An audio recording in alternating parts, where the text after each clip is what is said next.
না ফেরার দেশে পাড়ি জমালেন বহুল আলোচিত সমালোচিত নারী উদ্যোক্তা রুবাইয়াত ফাতিমা তনির স্বামী শাহাদাত হোসাইন।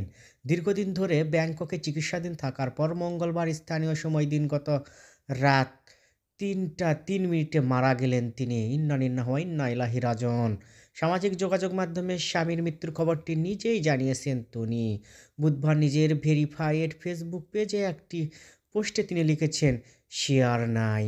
ব্যাংকক সময় রাত ৩টা ৩ মিনিটে আমাকে সারা জীবনের মতো একা করে চলে গেছে। শুধু এখানেই নয়, তার ব্যবসায়িক ফেসবুক পেজেও স্বামীর মৃত্যুর সময়টি উল্লেখ করে তনি লিখেছেন, আমাদেরকে সারা জীবনের মতো একা করে চলে গেছে। আমি পারিনি তাকে বাঁচিয়ে রাখতে। দীর্ঘদিন ধরেই অসুস্থ ছিলেন তনির স্বামী, যার কারণে উন্নত চিকিৎসার জন্য তাকে দেশের বাহিরে নিয়ে গিয়েছিলেন এই নারী উদ্যোক্তা, কিন্তু শেষ রক্ষা হলো না।